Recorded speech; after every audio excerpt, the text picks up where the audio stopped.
Season 1, Episode 5 picks up where Episode 4 left off, dealing with the aftermath of this situation between Rhaenyra and Daemon, where they had their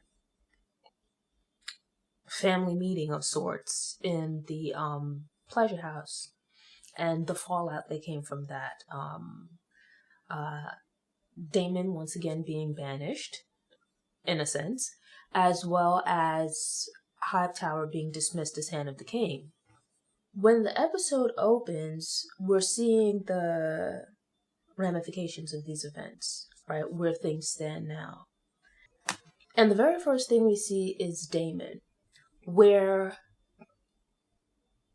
it wasn't initially clear in episode 4 what his reason was, or what his motivation was for attempting to seduce, really, Rhaenyra. Started out innocently enough, didn't end that way, though things didn't proceed all the way.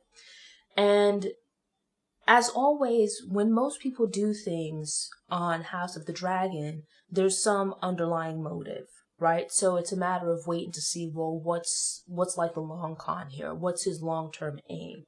Because obviously there is one.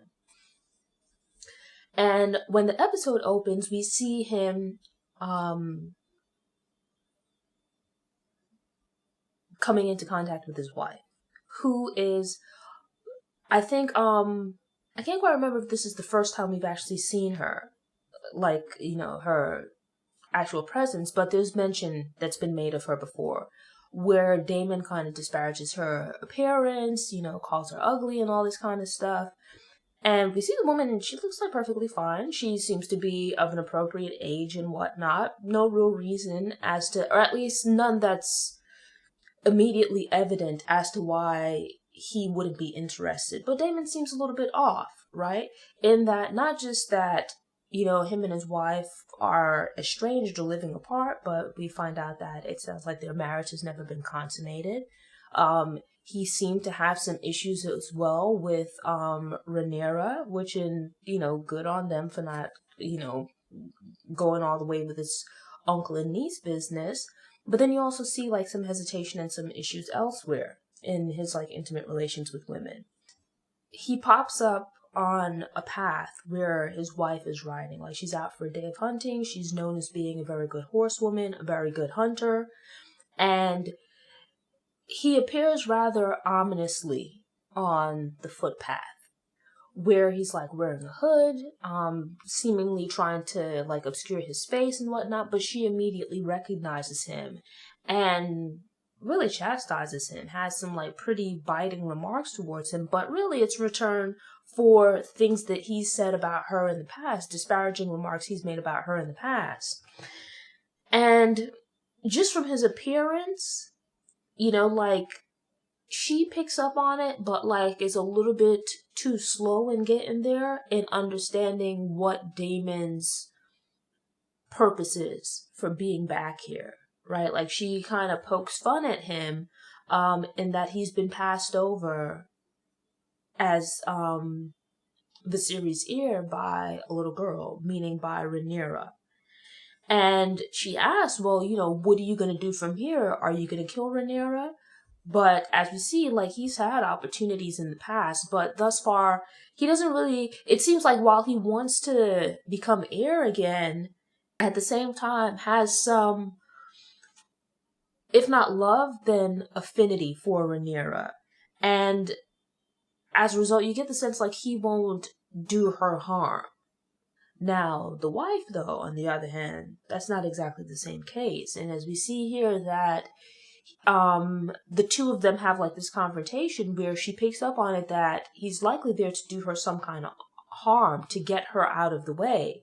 And when she goes to reach for her bow and arrow, he grabs for the horse, which causes the horse to, what would you say? Would you say like the horse bucked or whatever? Railed up or whatever, and it throws her from the horse. Seems like she's injured, but still alive. And this is the thing, of people creating problems for themselves. It's like, you're in a bad enough situation, but at the very least, you could have probably escaped with your life. It's like one of those situations of when keeping it real goes wrong. And so she starts like slick talking to him, telling him that she just a moment ago thought that he was going to kill her. He looks like he's getting ready to walk away, and she chooses this moment to, to kind of instigate the situation. At which point he then picks up a rock, and while it's not shown, we can assume that he finishes the job. And with this, it means that Daemon, for all intents and purposes, is now a widow. He's unmarried, so he would now be free to remarry, right? The expectation would be that he'd remarry. And at this point, he can now make a strategic match for himself, or one would think a strategic match would be made for him, as much like Rhaenyra, given his past proximity, his past position as being heir, he's a valuable prospect, right? He's a good marriage prospect. And with him, he can also be used to help to strengthen ties with other houses, to form alliances with other houses. Kind of in keeping with what we saw from the previous episode where, number one, while he might not have directly orchestrated it, I think we can assume that Daemon knew what he was doing by taking Rhaenyra into Flea Bottom, and into carrying on with her in relative public where someone might see. And knowing that Hightower has all of these spies, the real possibility that their activities would get back to him. And so, in a sense, he made the offer then that he would marry Rhaenyra. That he didn't care what took place, that he would marry her. So it's like, in a way, you can look at it as pushing from both ends. Basically trying to destroy Rhaenyra's reputation where members of other houses might not want to marry their sons to her. But then at the same time now, him getting rid of his wife to clear the path for him to marry Rhaenyra himself. Daemon has just killed his wife, and her people, her cousin is there representing their house, and, he's doing a bit of jive talking, Daemon this is, talking about his inheritance and whatnot and all this kind of stuff. And it's just like, it's questionable enough, the nature of the woman's death, much less Daemon's behavior afterwards, and so it's like, there's some bad blood there. In the course of them discussing the, Thanks for tuning in. To ensure you don't miss any episodes, subscribe to the channel, click the notification bell, go ahead and click the thumbs up button if you like what you saw, and go ahead and share it on social media.